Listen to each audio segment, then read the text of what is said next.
Peace. Welcome back to Urban X TV. It's Malcolm. What's good? So I'm popping in really quick to put you guys on to some tech beef or some drama in the tech world, the tech YouTuber world to be more specific. If you have not been up to date, if you have not heard about any of this stuff, don't worry. I'm here to explain it all to you. So big YouTuber Marques Brownlee, or he also goes by MKBHD, right?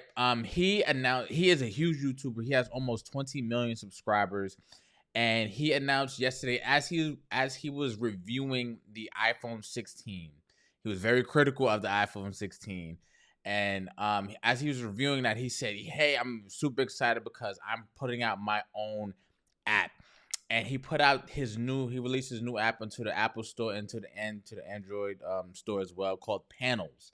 Now, a lot of people were excited that he was putting out a new app because he has been in the tech world and the tech industry for a little while, reviewing phones, reviewing apps, reviewing headphones, reviewing cars and things like that. He even got a visit by the FBI because he damn near uncovered a scam. And the FBI came to him because he was able to get the product first and stuff like that. So he is major in the tech review world, major, 20 million views, 20 million subscribers and all that, right? So when he announced that he was putting out his own app, people were excited.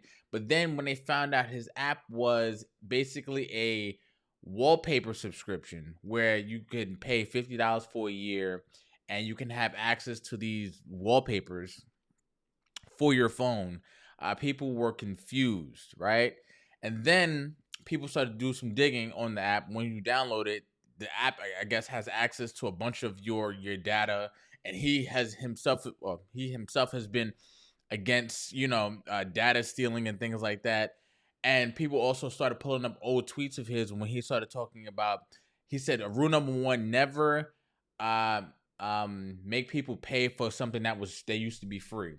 And I guess this is a prime example of him doing that. So even in the video when he announced the app, he said he was excited to be on the other side because he's always reviewing, critiquing, and he is excited to be on the other side of that.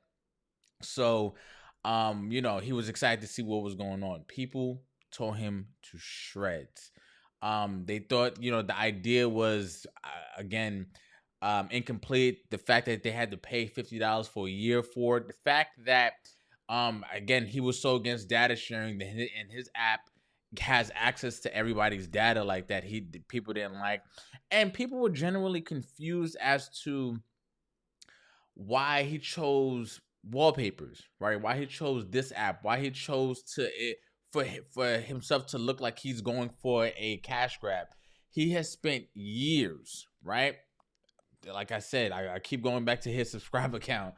Years, thousands of videos, of reviews. He has damn near bankrupted companies because his power in reviews, that the power his reviews has on a company's stock, on a company's investors and things like that. So the fact that he came out with a product that was lacking, that was lackluster, people were really confused by that. And some other people said that he destroyed his credibility, or lost his entire audience. I don't think it's that serious, but I would like to point this out as a cautionary tale that it takes a really, really long time to build trust, and it takes an instant to kind of lose it. Like very quickly, you can lose it.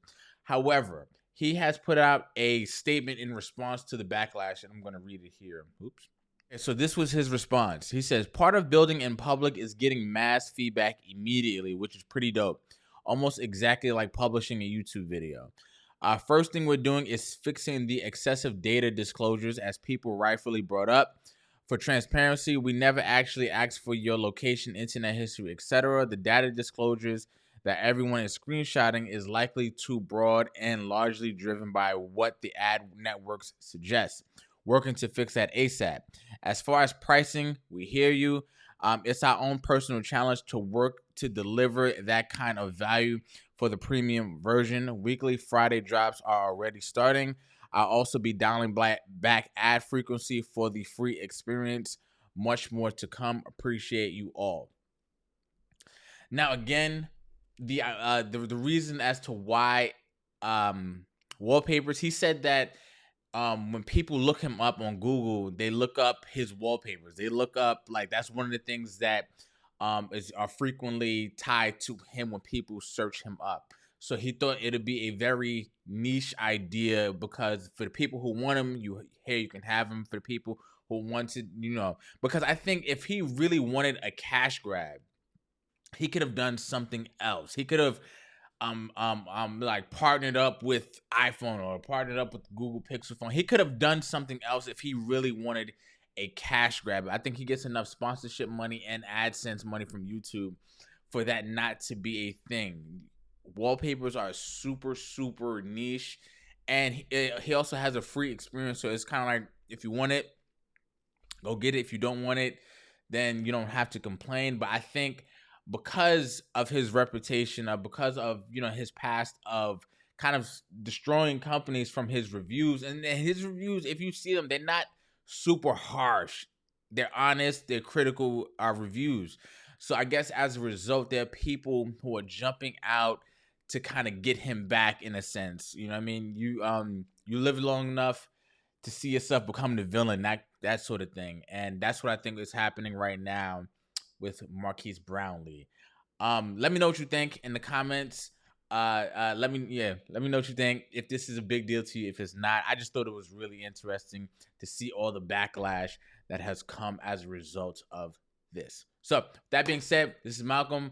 This is UrbanX TV. Don't forget to like, share, or subscribe. One of the three or all three. I'd appreciate it. And I'll see you next time. Peace.